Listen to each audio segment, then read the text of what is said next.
Hi everyone, my name is Catherine Keenan and I'm the Program Manager of National Accounts here at the Australian Bureau of Statistics. This public consultation webinar was held on the 21st of January 2025 where we presented on the System of National Accounts and Balance of Payments manual changes that are due to be ratified by the United Nations Statistical Commission in March this year. If you have any questions on this video, the presentation or any of the changes, please see the final slide in the slide deck, and that contains an email address that you can contact us on. Thank you. But ahead of getting to our questions, I will take you through just a very brief background on information on the 2025 System of National Accounts and Balance of Payments, which is called BPM 7 update in 2025. I'll provide the information about where to find additional information if you'd like to delve into any of the topics in much more detail, and then a little bit of information about the consultation process we're undertaking and the survey we've got open at the moment to gather all of your thoughts and priorities. I will also just note, when I talk about the changing standards, I'm likely to just refer to the System of National Accounts for brevity. However, Balance of Payments manual will also be updated at the same time. It's always part of that bundle. And then we do have a lot of other economic statistical standards that will also follow these updates and be updated in order to ensure we have coherence within our economic statistics at the ABS. So think about things like the Government Finance Statistics Manual, the environmental accounts, all of those things will be updated in succession following these changes that will be implemented. Okay. I thought we should probably touch on why these changes are important if we're going to go to all of the trouble of updating most of our economic statistics. They're important for three, I think, key reasons. They will provide a more complete picture of not only our economy, but the global economy. They'll change the size of our economy, so that will impact international comparability. And they'll also provide additional data that will help assess outcomes for key priorities, including key government priorities. So let's look at these each in a little bit more detail. So going to the next slide, thanks, Catherine. So the current standards were updated about 15 years ago. That's why it has the acronym SNA08. They were ratified in 2008. I mean, if you think back to that time, I mean, that's before smartphones or streaming services were commonplace. It's before cryptocurrency. It's not long after the advent of social media giants like Twitter or X and Facebook. And to give you an idea, the word digital appears, I believe, only once in the current System of National Account standards, and that's in reference to digital cameras. So the world's economy has moved on somewhat since that time, and we clearly need to move on with it so that we can measure it in a comprehensive way. As I've mentioned, some of these updates will change the size of the economy. Others will just change the composition of the economy, so that the way that we break it up. So, for example, you'll hear about own account data a little bit in the next in this session. Own account data will be brought in as an asset, and that will increase the level of GDP. So it will increase the size of our economy. The industrial classification update is also going to be run in parallel with the economic manual updates. It's a separate piece of work that the ABS standards and classifications team will be undertaking. And these changes to industry classifications are really important because not only does it matters that we capture new economic activity within our statistics, but it also needs to be visible in order to make it of most use for people using our statistics. We need to make sure that we've got the right categories and classifications so that people can see the new data and we make it visible for our users of data. So that will be run in conjunction with, it is likely that the industry changes would be implemented into national and international accounts at a different point in time to the SNA changes. Most likely it would be after the changes to the SNA have been made, but that is still something that we are working through in our current planning. All right, next slide. And this one refers to international comparability. So the system of national accounts is maintained by the United Nations Statistical Council, and the balance of payments is maintained by the International Monetary Fund. And a key benefit, I think, around the world of countries adhering to these international standards is that statistics are then comparable when we're looking across countries. So there are always going to be differences in how countries measure and account for nuances in their economies, but wherever possible, statistical officers aim to compile according to these international standards. Like us, other countries are still in the initial planning stages of working out how and when they're going to implement these economic standard changes, but many have indicated that they expect to move around 2029 or 2030. And ideally, we would move at the same time in order to maintain that comparability. For example, if we were to move 5 years after, so say everyone moves in 2030 and we implement in 2035, that would then give us a 5-year period where our economy would look relatively smaller compared to other countries, simply because of the fact that we are using a different S&A standard. So it is quite important when assessing economic performance globally for us to adopt these standards. And the third reason that we think that this is really important is that the new standards are just going to provide a lot of additional insights into key government and other economic priorities. So, for instance, there'll be more data available to help assess efforts to achieve net zero by 2050. Another example would be the impact of digitalisation and the impact that's had on the economy. So we can think cloud computing, data again, and more recently AI, so artificial intelligence. And there's also growing interest and policy focus in areas such as wellbeing. And that's a key theme. It's a key theme of the wellbeing updates. And there are several thematic accounts that have been proposed that touch directly on the wellbeing theme. In terms of the system of national accounts, categories have changed. On the next slide, please, Catherine. There are 5 different components. So the first really are changes to what we think of as the core framework. And these include expansions to the production and the asset boundaries. These are the things that will change GDP levels, potentially GDP growth rates. There will be additional breakdowns which will provide information on industries and technologies which have emerged since the last update. There will be proposed additional supplementary tables which will build on the existing framework that we have now, with more detailed tables in a variety of areas. So, for example, the digital supply use tables, which the ABS do currently publish at a very high level, but which we could provide in a lot more detail with additional data inputs. There will be some changes in the language used within the accounts, so a little bit of different terminology for us all to get used to, as well as some additional recommendations in terms of emphasis to be placed on some of the updated measures.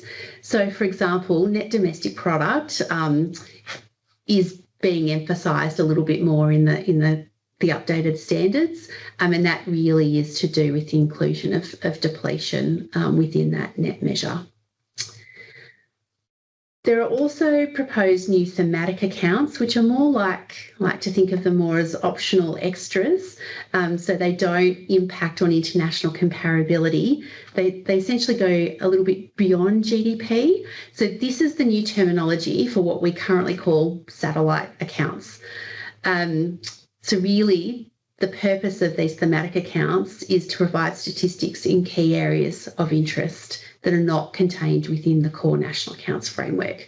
So an example of one that the ABS already publishes would be the tourism satellite account. And it's these thematic accounts that will be implemented in Australia based on user interest. So we need to know that there's a strong demand from users, and that these new accounts will be useful. And also, obviously, we'll need funding in order to develop a lot of these new accounts if they are in high demand. And it's these thematic accounts which are really part of the key focus of our consultation that we have underway at the moment in order to gather priorities from the users of our statistics so that we can understand which will be the most important for users when we come to implement.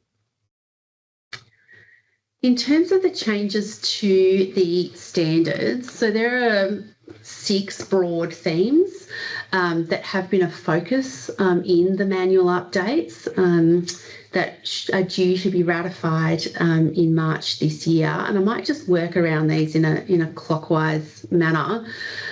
So the first is digital advancement, which does include changes to both core and supplementary tables. Themes here are around new and emerging technologies. So again, cloud computing, data, AI. The inclusion of data as an asset is a key change in this category, and this is one that will expand the production boundary and increase GDP. Moving around, the impacts of globalisation will include additional breakdowns and supplementary tables, and this will help us to better assess the changes in global production arrangements and investment. Environmental impacts have been a key change focused on in this update, including a better reflection of the contribution that renewable energy makes to the economy.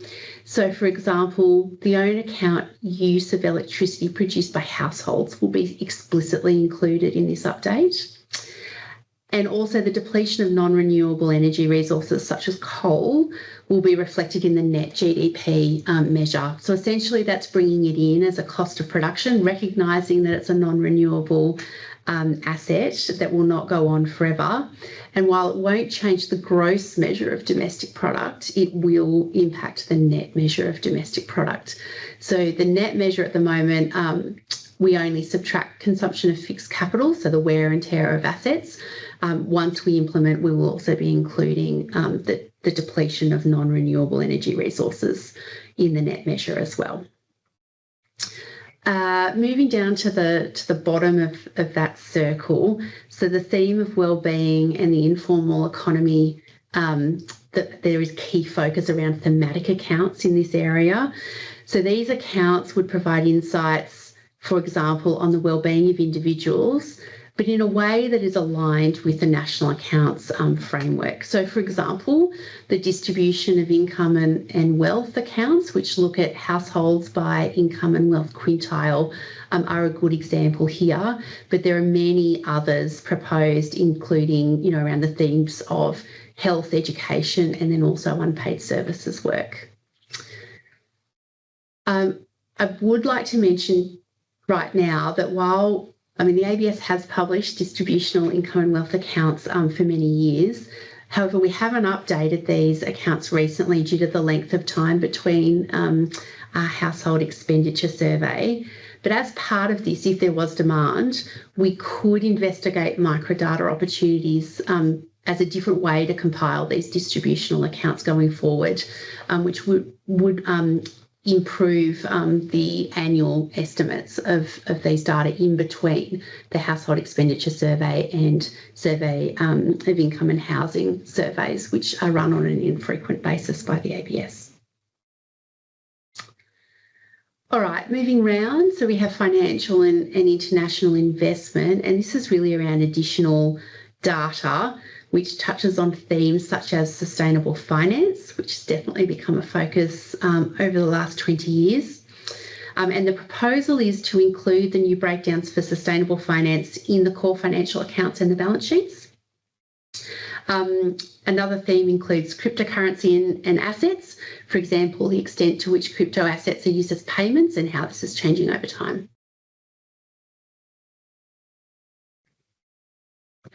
And then finally, last but definitely not least, is balance of payments and international trade.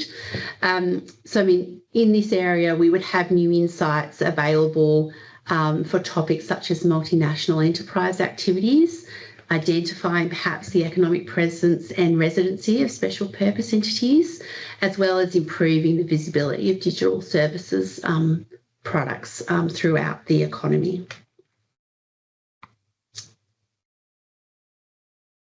All right, so maybe then just moving to a bit of a roadmap for when this might happen. So maybe a bit of looking back 15 years ago. So the ABS was one of the first statistical organisations in the world to implement the current SNA. We did so in 2009.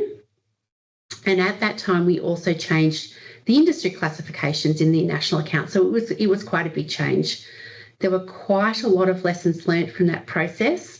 The first release, I'm not sure how many of you remember, but it did include some errors in the data that required us to re-release the national accounts consequently.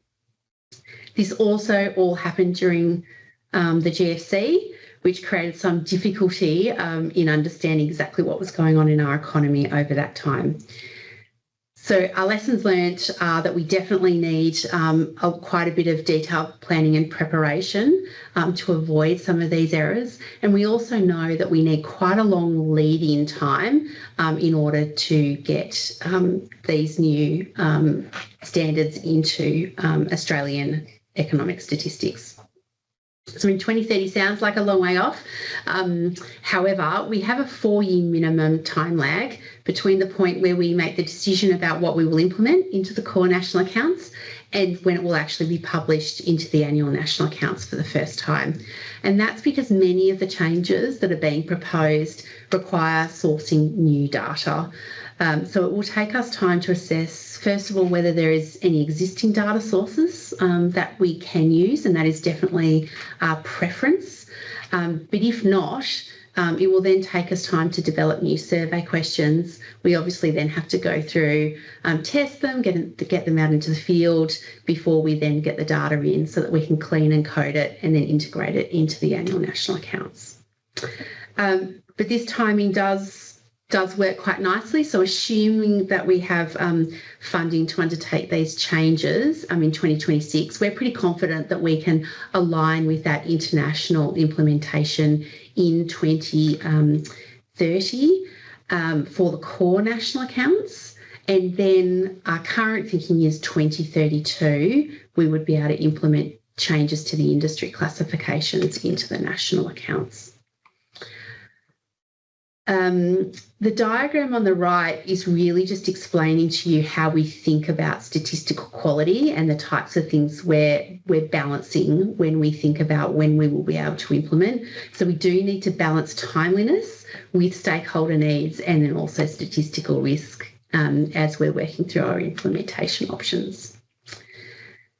However, so this 2030 kind of time frame really relates to the core national accounts changes that we will implement all at the one time. The thematic accounts, the supplementary tables are in a slightly different category. And there may be some options for us to actually implement if there's really strong demand to implement some of these changes ahead of 2030. So, for example, if we got an indication that it was really high priority and quite crucial to get a full set of digital supply use tables out ahead of 2030, that is something that we would look at as whether it was feasible or not for us to do within the ABS.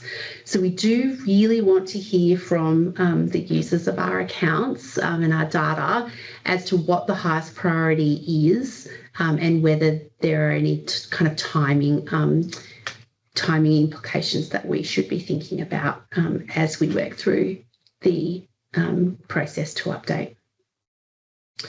That very nicely brings us into the consultation hub and survey. So we have prepared some more detailed information that is available on our consultation hub website. We would really love to get your views and understand what your priorities are in terms of some of these updates. If at all possible, so for some of you, every change might be crucial. I would really like you to think about if there was just one thing that the ABS could do out of all of the changes, all of the proposed thematic accounts, what would that one thing be? And that will really help us to understand what your list of priorities are throughout this process. There are quite a few free text boxes as well. So that really allows you to tell us, personalise your response and tell us what is important to you and why. So please feel free to use those free text boxes as much as you would like. If the information on the consultation hub isn't enough, so we have prepared a bit of a summary. I think there are something like 86 guidance notes, but if that level of detail is not enough for you, the next slide does give you some additional resources as well. So all of the SNA chapters, the System of National Accounts 2025 proposed chapters, are available on the UNSC website, and there is a link there for you, as are the BPM 7 chapters available on the IMF website. So you can go through and read any of the manual chapters if you would like to see the detail in terms of what is being proposed, including in terms of the methodology that will be applied in order to measure all of these changes.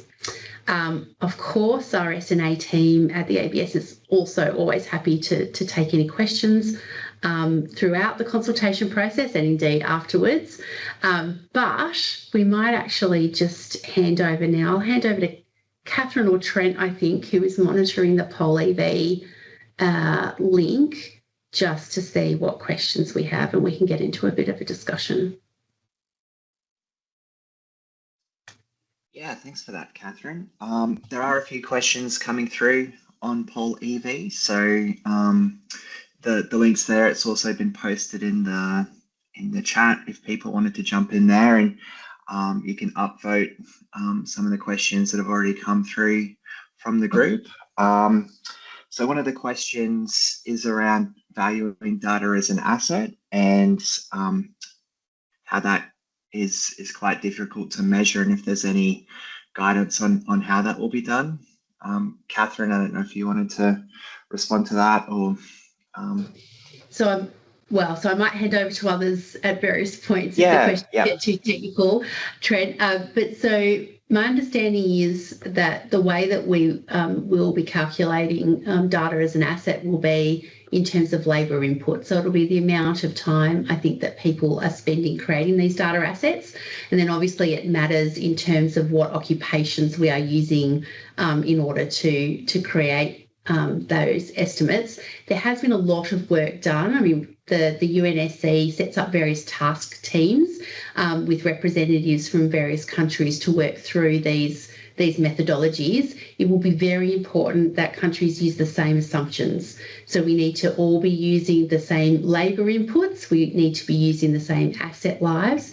And that is something that is still being worked through by the task teams at the moment. Tanya, did you have anything to add?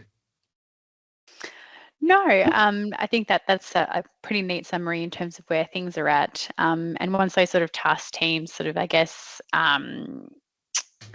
like the main objective is also to compile like the compilation guidelines, which will handbook, which will accompany the manual updates themselves to provide, I guess, more tangible and practical instruction to each National Statistical Office in terms of how to actually implement it into the central framework.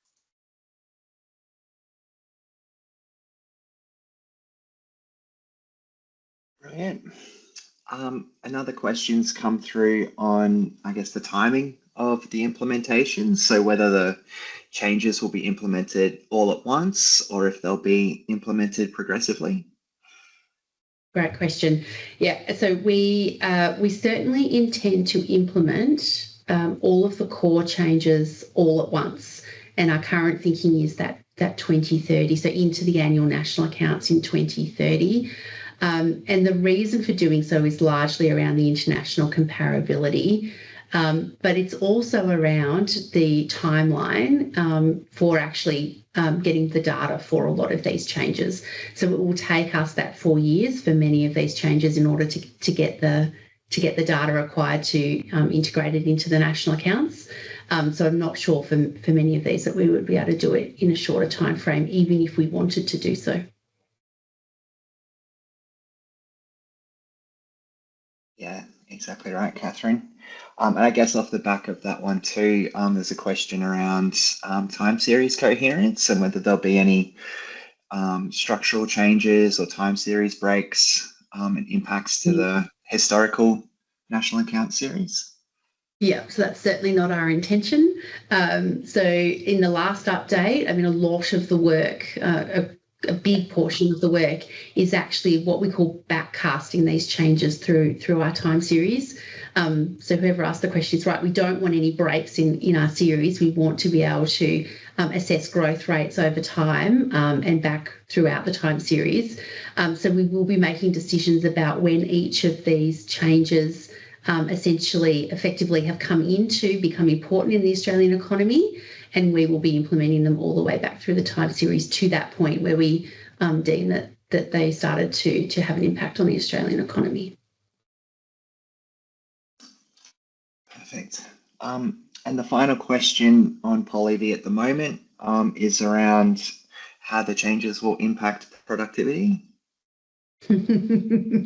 Yes, so we'll have to wait for the data, I think, to find that one out. So, I mean, obviously, if we are increasing the overall level of GDP and not increasing hours worked, other things equal, that would seem to increase labour productivity levels. However, it's all about growth rates, right, for productivity. So it really depends on how the growth rates of GDP change. And then also noting that we're bringing new assets into the production boundary as well. So that will have an impact for multi-factor productivity, where we use both labour and capital in the construction of MFP estimates. So it will just depend on the interplay between the GDP and the capital as to what happens to our MFP estimates. Great. They're all the questions that are in PolEV, and I've just checked the chat as well, and there's no other questions at this stage. I wonder if I'll give people just 20 more seconds to think of anything before we stop. I'm very happy to do that.